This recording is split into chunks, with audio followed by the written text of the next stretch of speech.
was I pleasantly surprised by this movie. You want to know how much I liked this movie? Not to say it's perfect. Don't worry, this is going to be a very honest review. But I liked it. This movie not only made me trust James Gunn creatively with DC in the PG-13 space, although, here's a vote of confidence for you. I enjoyed this movie so much, I think I'm going to watch Peacemaker Season 2 and probably cover it. That's how much fun I had with this film. The film does have some distasteful Gunnisms, which we'll touch on here lightly, but we'll really go into them in the spoiler review. And it does lack the epicness that DC movies have come to be known for, which has historically set them apart from Marvel movies. I mean, it has this one shot, which is even more epic in context. I mean, this is amazing. So James Gunn can go there if he chooses to, which is promising for going forward. But in this movie, Superman's powers are dialed down. He's not a god among men. He's just another hero among everybody else physically. His true power, though, which I believe is this movie's thesis statement, is his goodness. You know, watching this movie, for the first half, I had a very Batman-type reaction. Is this guy for real? Superman. I was like, no way this guy's for real. I couldn't, it takes some getting used to. But thanks to James Gunn and David Corenswet, by the end of the movie, I believed he was. Forget believing a man can fly. With this movie, it's getting you to believe that in 2025, a man can still be good. And I really like that. I like that a lot. That really, I think, is the perfect way to describe this movie. And after this movie got into its groove as a comic book fan, I was just super impressed. Like, I was trying to wrap my head around it for the first half. But then, again, when it got in that groove, I was like, it's great. I mean, I really liked it. To me, this is the other half of Matt Reeves' Batman. That's something else I was thinking while I was watching the movie. I was like, you're doing it! They're a perfect match! And if these two were to combine forces, I think DC would be in incredible shape. At least I hope it would be, because I'm still not sure from a business perspective, even having seen the movie, as to how it will do. I like The Flash. I like Batman v Superman. We've potentially been down this road before. I'm not sure how regular audiences, casual fans, not comic book fans, will react to this. I think I'm going to have faith, because I think it's so much the other half of the Batman that it will perform almost identically. Because, both switch their focus from the rogues gallery of villains to the hero. For comic book fans, we love that, because the hero so often is just secondary to the villains in these movies. And here you get to see the hero finally depicted, as is with the Batman, with real depth and nuance. And they're fully developed as a character and just as interesting as any villain, in my opinion, and to many of you. But I think it's become pretty clear that casuals like villains the best. They like the flashy villains. And this movie does not, I don't know. I think I liked it, but I'm real nervous. Also, the Batman is definitely more epic than this film, but Superman has more wonder and is a lot funnier. This is a very funny movie. Very, very funny. So I'm going to talk about how much I love the movie, but I also want to talk about my concerns from a business perspective. Before we go through those concerns, I just want to take a moment to say, hey, why not subscribe? I have a lot of Superman coverage coming up, including a spoiler review later this week. So if you subscribe, you'll not miss any of the videos. And if you hit that little bell, you'll know as soon as they go up. All right, so what are my concerns, again, from a business perspective? I don't really there are a couple of Gunnisms again, but creatively, I'm very happy. Business-wise, though, do audiences want a light DC movie that at some points feels like a family film? Really, like, there was parts in the first half where I was like, is this for families? I mean, that's an interesting approach, but I don't know how it's going to go over with some DC fans. Aquaman and Wonder Woman were lighter in tone, but they were still more serious and adult than this Superman. It's not a kiddie movie, but, it's not going to go as hard as DC movies have in the past. This Superman is also not an origin story. It hits the ground running unlike any movie I've ever seen. And again, I don't know if that was a good idea or not. I mean, I liked it. I ended up liking it, but it is jarring. I think intentionally so, but we'll see if that works. But it's not an origin story for anyone. And I worry about how casuals will react when these characters just start showing up with no explanation. I mean, it could be confusing. I was so nervous about it that the other day I walked my dad through all the character posters and explained who everybody was. And I'll do that again right before he sees the movie. And if you have someone in your life that you really want to make sure likes this movie, I would recommend that you maybe do the same. You got to wait for like the movie to start. You might as well. Those character posters come in handy for that. I wish that the ad campaign, instead of just talking about James Gunn all the time, would have maybe done some of that groundwork because the movie doesn't do it. So I'd be like, hey, ad campaign, you got to step in and do it. Also, there's criticism that you probably have seen going around that the movie is disorganized. I could understand that critique, but I would counter that it is actually intentionally chaotic, with James Gunn, again, intentionally creating this situation so that you can see what it's like for Superman, who has all this crazy stuff happening at once, which is what it would be like for a superhero of his stature. I work for me, but it did take 20 to 30 minutes to understand and get your footing. And you have to be willing to give the movie that chance. It was extremely jarring. And, on that note, the movie does not unfold in a typical 3-act structure either. You know what it feels like? It feels like reading a comic book, and not a single issue, but like a multiple run, right? Like a multiple issue run on a story, 3 to 4 issues. I love it as a comic book fan, but I'm not sure how non-comic book readers will react to that type of storytelling. Also, Superman is definitely not a detective. He doesn't figure out or even try to figure out multiple things that even the most, if you're a comic book reader, like that, you'll be like, I know what's going on. Or you'll be like, Superman, aren't you going to investigate where that individual maybe went off to? And he's like, nah, I'll deal with it later. And you're like, that's weird. You're like, where'd you fly off to? Don't you think you should go? It was a little weird. Superman is not a detective, but he is a reporter. And so I would like, going forward, for this Superman to have Clark Kent's reporter's intuition and curiosity. Clark Kent's not a dummy. He's a reporter. He's a journalist as opposed to a detective. But there's an overlap there. But you don't see that. There is with Lois. I love Lois. But, Clark, by the way, doesn't do any reporting in this movie. Not one single thing. I think he's hardly Clark at all. And, it didn't bother me at all watching the film. But I don't know why Hollywood is so Clark Kent averse. We just want to see more Clark Kent. I think he's a great character. That's why we need World's Finest, so we can see some Clark Kent-Bruce Wayne interaction. All right, now let's talk about the man who's made himself the face of this campaign instead of his leading man, which is a crazy move, and that's Mr. James Gunn.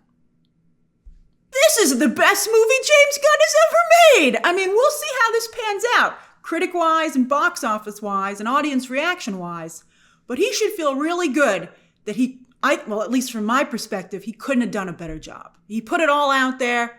Now we just have to see what happens. But he's free of the sameness of the MCU, but also still thankfully restricted by the PG-13 rating. He really needs a PG-13 rating. I think it's amazing what he can do in that space.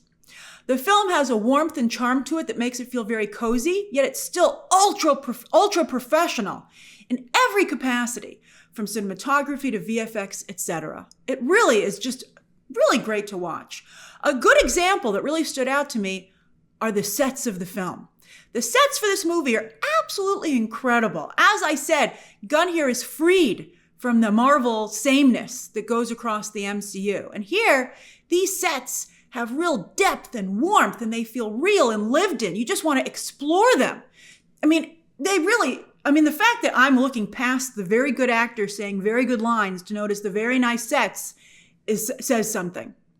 I hope that maybe that'll help this movie with repeat viewing. I'm definitely excited to see it again, and I have tickets already to see it again. James Gunn has made it clear that he's a genuine comic book fan. And I've said that he's someone who seems like he, is in the back of the comic book store, where the gatekeeping, maybe a little bit too hardcore fans exist. But I think this is a true love letter to comic books. Again, I'm very impressed with how this turned out. Again, comic books, even the front of the store, it's a niche entertainment. Very few people read comic books. Shocking. This isn't like video games where you're like, what an audience, Hardly anyone. When you see comic book sales numbers, they're ridiculously low. Like they're lower than movies. They're low. They're low. It's like, I think it's video games, movies, streaming, and then like comic books, like way down here, like barely on the map. That's how few people read comic books. The reason that they're so big in Hollywood is that they give them an excuse for fancy VFX. People have always, like DC in particular, has a very good track record with audiences, which is why it's so sad and weird that they're in the gutter these days. So we'll see from the box office if you should never go full comic book. The movie reminds me a lot of All-Star Superman. You can really see the DNA in there. And I don't love All-Star Superman. I love sequences in All-Star Superman, but overall that comic book didn't really work for me. And I was nervous when Gunn said that was his main influence. But it turned out great. I would say this movie is Guardians of the Galaxy crossed with All-Star Superman. And it works. And I also want to be clear that this movie does not seem derivative of Guardians of the Galaxy at all. Well, except for the one fight scene for Mr. Terrific, but that was so cool and fun. I didn't care. I was like, this is great. And maybe the whole Justice Gang team is kind of a little Guardians of the Galaxy, but they're not in the movie very much, and they're so funny that again, I didn't care. I was like, I'm having a great time. Like, I do have like issues with this movie, but overall the film is so good that, you're like, let's just move forward. But Gunn still has a huge problem with tone. But didn't I just say I was able to let this stuff go? I did. But I still think that these things need to be mentioned because they're unfortunate. I think they're going to hurt the movie for some people. And I hope that, they're so small that I think they can be cut away as we move forward. I'll be curious to see how you react to it. But don't worry, this is non-spoiler. But I'm just going to touch on a few little things in a non-spoilery way. So, like I said, the film has a very strong family vibe. But then, every once in a while, Gunn will throw in a really crass swear word where I'm like, whoa, like he's queuing it up perfectly for families to be able to go. But then someone says the A word, and you're like, dude, we'll see. Maybe he doesn't have to pick a lane. But, it makes it hard to take, like, say, a 5-year-old to see this movie when otherwise maybe they could have gone. Maybe your 5-year-old hears that word. Whatever. Who knows? You decide. Now you know it's in the movie. You can make up the decision. You can make the decision. Also, he continues to have a real ick factor when it comes to women. Lois is amazing, which we'll talk about. There are good female characters here, but there's some really bad stuff with women as well. There are multiple issues regarding the treatment of female characters that we'll go into depth a little bit in the spoiler review so I can really make my point. It's not overt, but it's there, which actually in some ways makes it even more insidious. Because, these elements of how men are treating and reacting to women in the film here, some men, they're based on how some things that happen in real life, they're true. But I wish they were in this film to say how wrong these things are. Don't do it. But instead, because the film has such a light comedic touch and these men doing these things to these women is more often than not presented for comedic effect, for laughs, it makes it seem like Gunn is validating that behavior. Like he's saying it's okay, it's not that big a deal. When I think it is a really big deal. I suspect this could hurt him with female critics and moviegoers. Some of the early criticism that has leaked out has been from female critics, it has seemed. And I'm not surprised. I saw that public statement and I heard from another female critic indirectly, but that they had problems with some elements of the movie. And I think it bled over into how they viewed the movie as a whole. Especially if you're not a comic book fan, I could see women, critics and moviegoers, just really the movie just rubbing them the wrong way because of that. I love comic books, so I enjoyed the movie so much overall that, again, I was able to will my way past it. And it also helped that Lois Lane is such a great character. It's weird that Gunn can create such an amazing Lois Lane and yet have these other issues, still have them. It doesn't ruin the movie for me, but I really wish the elements weren't there. That's why I chose to still mention them, because it's unfortunate. I also did not like his depiction of Ma and Pa Kent, who are not portrayed as simple folk, salt of the earth, but instead as simpletons. I thought it was pretty insulting to Middle America. And again, odd, because Gunn not only comes from Middle America, that's where he was born and grew up, But Ma and Pa Kent should actually be around his age since this Superman is in his 30s. Does Gunn scream into a cell phone, unable to work it? I think not. Okay, let's get back to the good stuff, because as I said, I really liked this movie. All right, so what impresses me the most about this film, and a lot of it impresses me, but what I love the most is that James Gunn actually managed to finally modernize the Superman story and all its characters without losing the elements that have defined it and made it popular for decades. Like, it's still Superman, but he pulled it into the 21st century. That's amazing. It still feels like Superman, but it's also more modern and more accessible. I'm really impressed. That Superman has been a very difficult character to crack over the years. It's one of the reasons that people so often gravitate to evil Superman instead, myself included. So that Gunn and Corenswet have made good Superman as compelling as evil Superman? I mean, that's amazing. That's an amazing accomplishment. So going forward, when Gunn says he's thinking about how to approach a character, how to crack a character, I'll trust him and wait and see what he has to say. But again, we also have to, there's another shoe to drop, and that's the box office. But creatively, I'm all in. And the movie has a safety net, kind of, because as I said, it might do very well on streaming because it has such a strong family feel to it, and also a repeatability. And it has I think it's a fun movie. The only again, there are a lot of issues here. And also there might be the problem that superhero fatigue truly has set in, which would be awful timing for this film. Also, with the ad campaign, it's been so largely focused on Gunn himself and his pals. But in the actual movie, the main focus are the Superman characters. And and everything else, all the off-screen drama just fades away. And what you're left with is a really good, and I think the best Superman movie to date. Now let's talk action. It's interesting. Remember that story I always like to bring up that Steven Soderbergh told about being at the airport and seeing a guy in his 30s, the Target demo, watching a comic book movie, but fast forwarding from action sequence to action sequence. Steven Soderbergh was appalled instead of learning from that, which is why Steven Soderbergh's career isn't doing so well right now. But anyway, this movie also doesn't really have that quality, which is another thing that makes me a little nervous. When I think back about this movie, what I really linger on are the characters and the humor and the story and some really excellent twists. It's just, again, it's like, shoot it into my veins. It's such a great comic book adaptation. But you have to really like comic books. Superman and Lex kind of have a monologue off instead of a fight in the third act. And I think I could see some people making fun of that and complaining. But I found it fascinating, especially because the monologues just get the characters so right. You're like, oh my God, this guy, James Gunn, gets it. But there is action in the movie. It's not like it doesn't have any action, but it's more like there's action in a Guardians of the Galaxy movie, is a good comparison. There are two action sequences that I thought really stood out. The one with Mr. Terrific, it's very quick, but it makes a very strong impression as it's intended to. I loved that. And then an extended sequence that includes this shot from the trailers. This extended sequence is incredible. It's mesmerizing and unique to Superman by way of All-Star Superman. This is very All-Star Superman coded. I'm still thinking about it days later. In fact, this sequence is what I think of first when I think of the movie, actually. It's just so interesting, so unique, and so beautiful.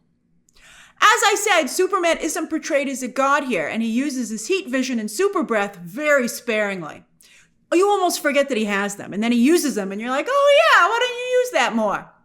Again, it's more about who Superman is than what he can do, and he's just portrayed as an absolutely wonderful person.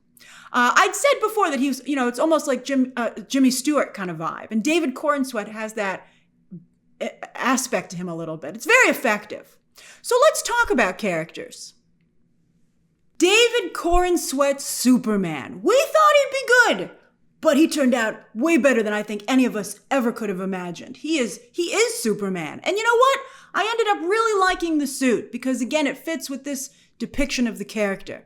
This Superman would be very modest. The last thing on his mind would be trying to look sexy. I think, his suit is for utility and for kids. And I think it works really, really well. I came to really like the suit. The cape scenes, the cape shots that we saw early on never really materialized in the movie. We never got that sweet, sweet cape action, which is weird that it didn't translate into the film. But again, who cares? It's a great movie.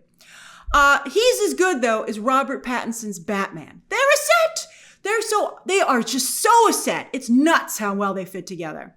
Both of them not only truly embody their heroes, but give them more depth and nuance, more character than Hollywood has ever done in the past for heroes in this type of movie.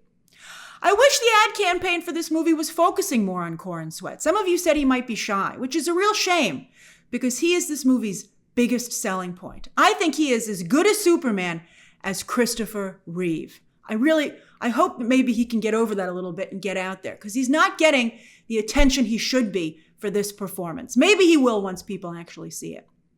The film makes some changes to the Superman mythos that, in context, I have absolutely no problem with. In fact, I'm curious to see where they go from here. We'll discuss them in the spoiler review.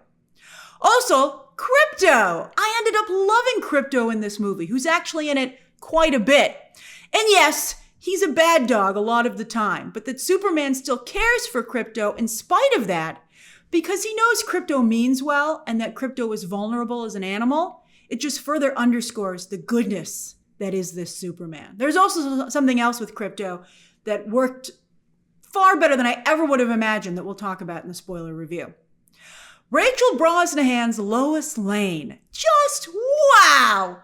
Wow. To me, this is the best Lois Lane. The best. Not tied with anybody. The best.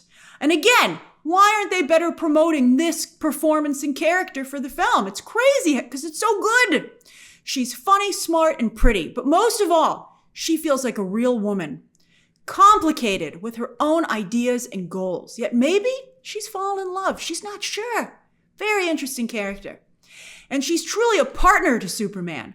Because while she might not have any superpowers, at least not yet, that's something that happens in All-Star Superman. I don't like that when they do that. But we'll see if Gunn can resist. But anyway, she has the qualities that also, by the way, she goes full reporter in this movie, and it is glorious.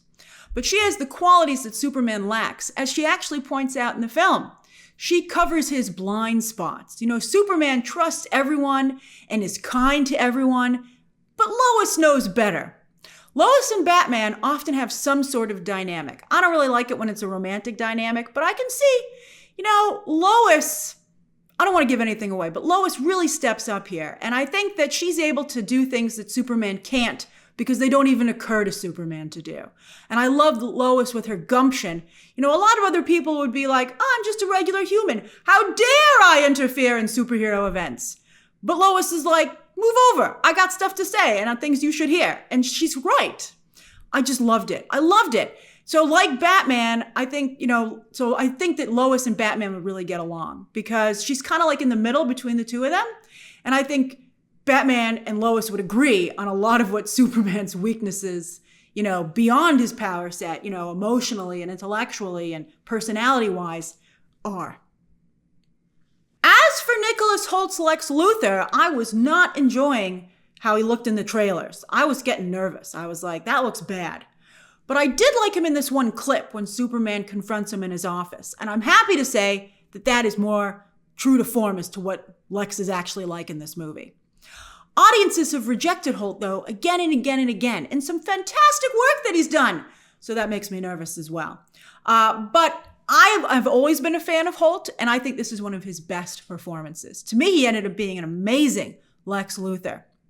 An example of how this PR campaign should be going is that Hoult recently told a story on a talk show about he auditioned for Superman, but as he left his audition, he accidentally, ran into Corenswet, who was waiting to audition himself. And as they talked, in his mind, Nicholas Hoult realized that Corenswet was getting the role. And I wonder if that partially factors into Hoult's performance as Lex, who's so jealous of Superman and feeling Superman has everything that he wishes he did. And I think that's absolutely brilliant. What a wonderful gift that ended up being. Hoult's Lex is very funny. We know Hoult can be very funny. If you've seen The Great, this is definitely, an offshoot of that performance. He's so funny. He has some funny moments that I can't wait to talk to you about. But he's also very effective, scarily effective, which I love, and truly dangerous, as we come to discover. I thought that was done really, really well. The character is clearly modeled after Elon Musk, which I think is not only a great choice, but an interesting one, an ironic one, because of course Jesse Eisenberg's Lex Luthor from the Snyderverse was modeled after Mark Zuckerberg.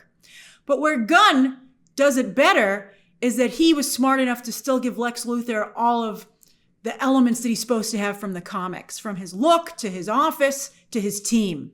His team! I found it fascinating that Lex not only has a team working for him, but they want to work for him. So often in these movies, the people who work for the villain, are somehow been blackmailed or they feel they made the wrong choice. These people love being Team Lex, and I thought that was really a great choice. It made the scenes so much more interesting and fresh. And Otis! I love Otis. We should have more Otis. And since Lex shows no romantic interest in his girlfriend whatsoever, not once did he show any romantic interest in her. She's purely there for show. And the line where Superman's like, your infatuation with me is becoming creepy, and Lex says, don't worry, you're not my type. I was like, I think he might be your type, Lex. Part of me wondered if this Lex might be closeted, and I think that would really actually work with this character and be very interesting. So we'll see. All right, so how about the other characters? With this Justice group, I hope nobody ruins some of the jokes for you here. These jokes are really good. And I have to say, I can't believe I'm saying this, that Nathan Fillion actually ended up being great. They messed up his bowl cut a lot in the actual film so that it wasn't a true bowl cut. And I'm glad that they did. They were like, it's just too stupid. You got to muss it up a little bit in the front. But he ended up being hilarious. Like, he seemed ridiculous in the ad campaign, but within the film, I loved him. I think maybe also because he was used very sparingly, but extremely effectively. Eddie Gathegi as Mr. Terrific basically takes on the Batman role here. If James Gunn could have used Batman, this would have been Batman. And interestingly, I think it turns out his performance actually seems to be inspired very much by the blaxploitation films of the 1970s. I ended up really liking the character a lot, but I'm curious to see how Black audiences react, because it definitely feels like more of a caricature than like a more fleshed out organic role. But that just means there's room to explore him further, I would think. Again, we'll see how Black audiences react to the character. But I found the character to be very interesting, and my press screening audience reacted very well to him. I would love to see this Mr. Terrific get his own HBO show, like the Penguin. He still has supporting character energy, so I don't know if he'd ever be able to have his own movie, which is unfortunate. But I think he could definitely have his own show on HBO, very much so. But he's probably going to end up on Peacemaker Season 3, and I would watch that just for his character. Although, as I said at the beginning, I think I'm going to watch Peacemaker Season 2 because I had such a good time with this movie. I'm like, hey, is the party going to keep going? Let's try it. Isabella Merced, she has very little to do. There is an interesting element to her character that I don't want to spoil, and we'll talk about it in the spoiler review. Well, two actually interesting things. Again, we'll talk about it in the spoiler review. Anthony Kerrigan is very touching as Metamorpho. He really made an impression on me. But you know what else surprised me? That this is such a funny movie, and Anthony Kerrigan is such a funny comedian, but he's not asked to do anything funny here at all. Like, James Gunn didn't write him really any jokes. I'm like, wow, why would you do that with Anthony Kerrigan? That's weird. But I mean, he did a really good job. And Gunn continues to bring amazing overseas actresses to Hollywood. Maria Gabriela De Faria as the engineer and Sarah Sampaio as Ms. Tessmacher are both excellent and surprisingly sympathetic. I loved both of them quite a bit. Ms. Tessmacher actually turns out to be one of the best and most, well, I'll just say she's one of the best characters in the film, and we'll talk about it in the spoiler review. And Beck Bennett, he has like only a handful of lines, but he made every one of them hit. He did a great job. He was really, I mean, it was when James Gunn cast him, we were like, really? And he's used very effectively in All-Star Superman, by the way, so that must be why Gunn did it. But it turned out great. And I also can't believe it, this dumb robot voiced by Alan Tudyk, if by the end of the movie I didn't fall in love with this robot as well. Finally, Skylar Gisondo is Jimmy Olsen. This is great casting. He is a wonderful Jimmy Olsen, the way he looks. The way he acts, Olsen's behavior towards women in this movie is appalling, truly appalling. But Gunn was smart to cast Gisondo, not only because he looks like Jimmy Olsen, but he's so darn likable, charming, and funny, he seriously softens these otherwise untenable scenes. Like, you're like, that guy's so nice. It's so weird. You're like, he's like, seems and acts so nice. Or like, he seems like such a nice person, but he's just appalling he's so toxic. It was weird. I hope that going forward, and it seems like they might, but I hope they change the way this character acts because, he is very well cast as Jimmy Olsen, and I like how big his role is. All right, so that's my non-spoiler review for Superman. I'm cautiously optimistic that this will do well in terms of critics, fans, audience, and of course, box office. Oh, I hope it does as well as the Batman so that DC can finally move ahead full steam with confidence. I'm really nervous. Okay, so, because we've been here before where we thought we were cooking and then it got sent back to the kitchen. We were like, what do you want? I mean, I loved this. But we'll see how general audiences react. All right, share your thoughts down below, subscribe today, and of course, as always, you can check out some more videos right now.